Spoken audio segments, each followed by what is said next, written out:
আসসালামু আলাইকুম everyone. Welcome to my channel সানজুমস।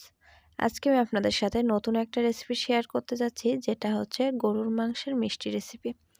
তো মিষ্টি গোশ কীভাবে রান্না করতে হয় সেই রেসিপিটাই আপনাদের সাথে শেয়ার করব। দেখা যায় বাড়িতে অনেক বাচ্চারা কিন্তু গোশ খেতে চায় না ঝালের কারণে। তো এই মিষ্টি গোশ রেসিপিটা দিলে কিন্তু তারা অনেক পছন্দ করবে। তো চলুন শুরু করা যাক। তার জন্য প্রথমেই এখানে লাগছে তেঁতুল। তো আমি এখানে বেশ কিছুটা পরিমাণে তেঁতুল নিয়েছি। অর্থাৎ তেঁতুলটা আপনারা আপনাদের গোশের পরিমাণ কতটুকু সেটার উপর নির্ভর করে নেবেন। তো আমি এখানে বেশ কিছুটা পরিমাণ তেঁতুল নিয়ে হালকা উষ্ণ গরম পানি দিয়ে এটাকে ভিজিয়ে রাখবো। এরপর যেটা লাগছে সেটা হচ্ছে গরুর গোশ। তো আমি এখানে হাড় আর হাড় ছাড়া বেশ ১ কেজি পরিমাণ গরুর গোশ নিয়েছি। তো গোশগুলোকে আমি একটু মিডিয়াম সাইজ করে কেটে নিয়েছি, ভালো করে পরিষ্কার করে। এরপর আগের থেকে যে তেঁতুলটা ভিজিয়ে রেখেছিলাম সেটার কাত কিন্তু বের করে নিব। অন্যদিকে এটা ম্যারিনেশন করার জন্য স্বাদ মতো লবণ দিয়ে দিলাম। এখানে আমি ২ চামচ পরিমাণ লবণ দিয়েছি।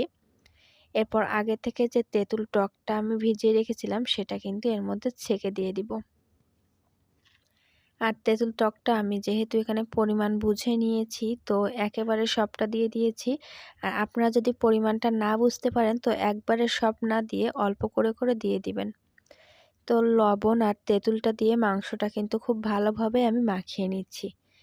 গরুর মাংসটা সিদ্ধ করার জন্য আমি চুলার উপর একটা প্রেসার কুকার নিলাম। এরপর এখানে ২ কাপ পরিমাণ পানি দিয়ে দিব। আর পানিটা এখানে আমি উষ্ণ গরম পানি ব্যবহার করেছি। এরপর আগে থেকে যে মাংসটা মাখিয়ে রেখেছিলাম সেটা দিয়ে দিলাম। মাংসটা দেওয়ার পর প্রেসার কুকারের ঢাকনাটা দিয়ে এটা কিন্তু সিদ্ধ হওয়া পর্যন্ত বাসি দিয়ে নিতে হবে। তো আমি এখানে ৭ থেকে ৮টা বাসি দিতে রাখলাম।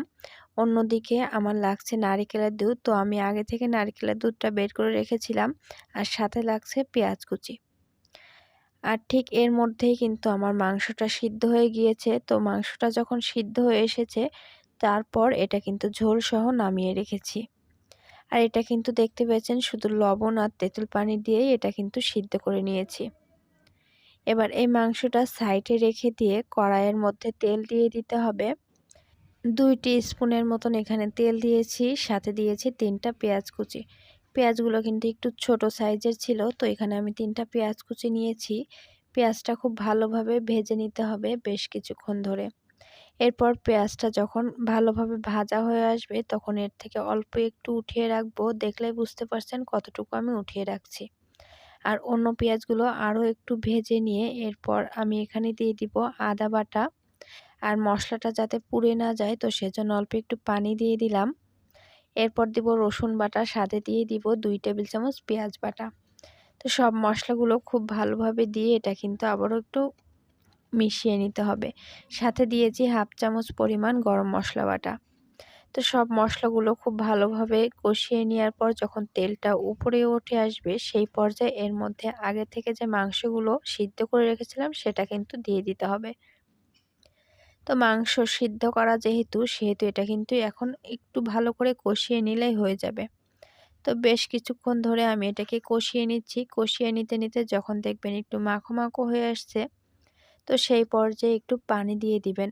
অর্থাৎ সিদ্ধ করে যে ঝোলটা রেখেছিলাম সেটা কিন্তু এখানে অল্প করে করে দিব আর কষিয়ে নিব। এরপর আগে থেকে যে নারিকেলের দুধটা আমরা বের করে রেখেছিলাম সেই নারিকেলের দুধও কিন্তু অল্প একটু করে দিয়ে দিয়ে কষিয়ে নিব। অর্থাৎ এই পর্যায়ে আপনার এটাকে যত ভালো করে কষিয়ে নিয়ে রান্না করতে পারবেন ততই কিন্তু খেতে মজা লাগবে। তো নারিকেলের দুধটা দিয়ে কষিয়ে নিচ্ছি।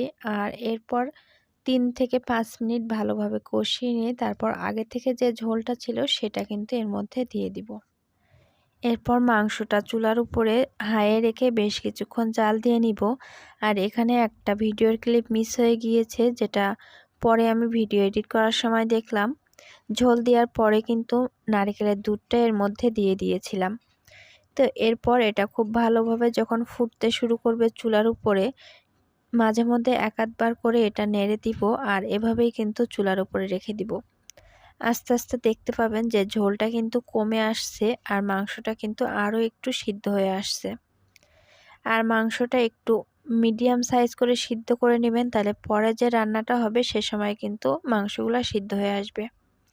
তো আমার মাংসটা এখন পুরোপুরি সিদ্ধ হয়ে গিয়েছে আর রান্নাটা কিন্তু হয়ে আসছে প্রায়। এই পর্যায়ে যেহেতু নারকেলের দুধ দেওয়া কানা থেকে কিন্তু একটু তেল উঠে আসছে, তো সেই জন্য বেশ কিছুক্ষণ পর আমি নেড়ে দিচ্ছি।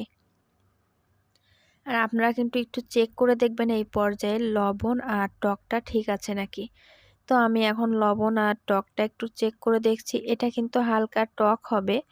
তো সেই পর্যায়ে টকটা একটু চেক করে দেখছি, তো টক আর একটু দেওয়ার দরকার ছিল, তো একটু টক দিয়ে দিলাম। আর শেষে এখানে একটু জিরে মরিচ বাটা আর একটু গরম মশলা বাটা আর অল্প একটু যে পেঁয়াজ বেরেস্তা রেখেছিলাম সেটা কিন্তু দিয়ে দিলাম। আর সাথে দিয়েছি 3 থেকে 4 চামচ পরিমাণ চিনি। এরপর মাংসটা কিন্তু টেস্ট করে কড়া থেকে নামিয়ে ফেলতে হবে। নামানোর পরে দেখতে পাচ্ছেন দেখতে এটা কত সুন্দর হয়েছে। আর এটা কিন্তু একটুও ঝাল লাগবে না খেতে। আর রান্নায় কিন্তু কোনো প্রকার ঝাল ব্যবহার করিনি, যেটা আপনারা আগেই দেখতে পেয়েছেন।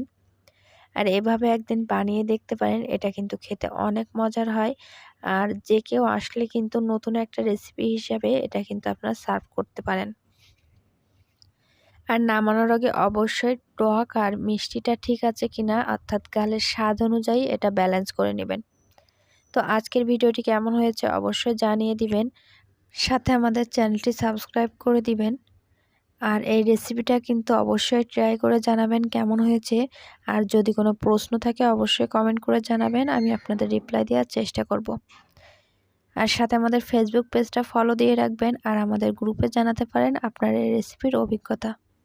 ডেসক্রিপশনে ফেসবুক গ্রুপ এবং ফেসবুক পেজের লিংক দেওয়া থাকবে।